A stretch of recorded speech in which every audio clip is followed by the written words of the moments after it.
Hai semua, saya akan memberikan informasi lowongan kerja buat teman-teman yang sedang berjuang.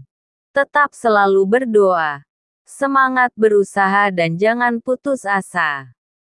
Semoga informasi yang saya berikan dapat bermanfaat bagi kita semua.